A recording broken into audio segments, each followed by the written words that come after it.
அனைவருக்கும் வணக்கம். நான் உங்கள் விஜே. கடவுளின் பிரசாதம் ஒரு சின்ன சிறுகதை கேட்க போறோம். வாங்க கேட்கலாம். புவி, இங்க வா. அப்படியே இந்த பொங்கலை கொண்டு போய் அங்க மாமா வீட்டுல கொடுத்துட்டு வாமா. 7ஆம் வகுப்பு படிக்கும் புவி என்கிற பூமிகாவிற்கு கோபமாக வந்தது. இந்த அம்மாவுக்கு வேற வேலையே இல்லை. எப்பப்பா சாமி சாமி என்று சாமி கும்பிடுகிறார்கள். அட, சாமி கும்பிடுவது இருக்கட்டும், செய்யற பிரசாதத்தை மாமா வீட்டுல கொண்டு போய் கொடுக்க சொல்லி என்னையும் வற்புறுத்துறாங்க. மனதுக்குள் நொந்து கொண்ட புவி அந்த அம்மா தந்த டிஃபன் பாக்ஸை எடுத்துக்கொண்டு மாமாவின் வீட்டுக்கு தனது சைக்கிளில் பறந்தான். வழியில் உள்ள கோவிலில் எப்போதும் போல் பிச்சைக்காரர்கள் வரிசையாக அமர்ந்து பிச்சை கேட்டுக் கொண்டிருந்தார்கள். புவிக்கு எப்பொழுதுமே அவர்களை பார்த்தால் பாவமாக இருக்கும். தான் நன்கு படித்து நிறைய சம்பாதித்து அவர்களுக்கு ஒரு இல்லம் கட்ட வேண்டும், பிச்சைக்காரர்களை இல்லாத உலகத்தை ஆக்கி காட்ட வேண்டும் என்றெல்லாம் மனதுக்குள் நினைத்து கொண்டிருக்கிறான். ஏன் இப்படி இவர்களுக்கு இந்த நிலை என்று எப்போதும் யோசிப்பான். கடவுள் எல்லாருக்கும் எல்லாமே தருவாங்கன்னு சொல்றாங்க. ஆனா கடவுள் இருக்கிற இந்த கோவில் வாசல்ல இந்த பிச்சைக்காரர்கள் எல்லாம் இருக்காங்களே, ஏன் கடவுள் இவங்களுக்கு எல்லாம் எதுவுமே தரல என்பது போன்ற கேள்விகள் எப்போதுமே புவிக்கு தோன்றும். இப்போதும் அதே போல் தோன்றியது. இதோ மாமா வீடு வந்து விட்டது. உள்ளே அத்தையும் பேச்சுக்குரல் கேட்டது. இன்னைக்கு சத்யநாராயண பூஜை செய்திருப்பா. இன்னும் கொஞ்ச நேரத்துல உங்க தங்கச்சி வீட்டுல இருந்து பிரசாதம் வரும்.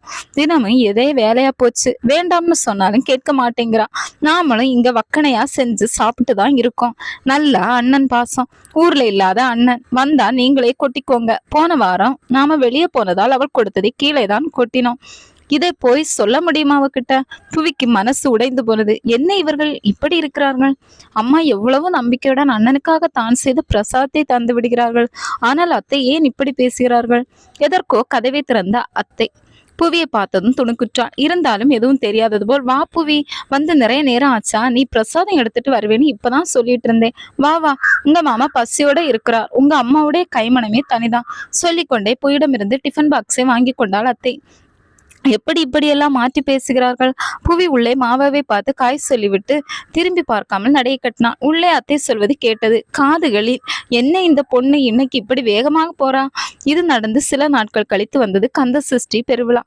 அம்மா முருகனுக்கு அபிஷேகம் எல்லாம் பண்ணி கலவை சாதம் சர்க்கரை பொங்கல் எல்லாம் பண்ணி படைச்சாங்க. வழக்கம் போல ஒரு பெரிய டிஃபன் பாக்ஸ் எடுத்து அம்மா மாமா வீட்டுக்கு தயார் பண்ணிட்டு இருந்தாங்க. பார்த்தாள் புவி. அம்மா, ஒரு நிமிஷம், இந்த தடவை இந்த பிரசாதத்தை எல்லாம் நான் மாமா வீட்டுக்கு தரப்போறதில்லை. புவியின் அம்மா அவளை ஆச்சரியமா பார்த்தாள். என்ன பெரிய மனுஷி மாதிரி பேசுற? ஏன், என்னாச்சு? இல்லம்மா, மாமா வீட்லயும் விதவிதமா செய்யறாங்க. தேவையுள்ளவங்களுக்கு தருவதுதான் கடவுள் சேவைன்னு டீச்சர் சொன்னாங்க. இதை நாம உட்கார்ந்து ஒரு 10 பேக்கெட் பண்ணுவோம் வாங்க என்று சொன்னவள் தானே. 10 கவர் எடுத்து வந்து ஒவ்வொருத்திலும் ஒவ்வொரு சாதம் வைத்து பேக் பண்ணினான். அவற்றை ஒரு கூடையில் வைத்தவள் ஆச்சரியமாக பார்த்து அம்மாவின் கையை பிடித்து கொண்டு கோவில் அருகில் வந்து அங்கு கையேந்திய ஒவ்வொருவருக்கும் அதை தந்தாள். அவர்கள் ஒவ்வொரு முறையும் நீ மகராசியா இருக்கண்ணு என்று வாழ்த்தும் போது புவியின் முகம் மலர்ந்தது. அதை கண்டு அவள் அம்மாவின் முகமும் மகிழ்ந்தது.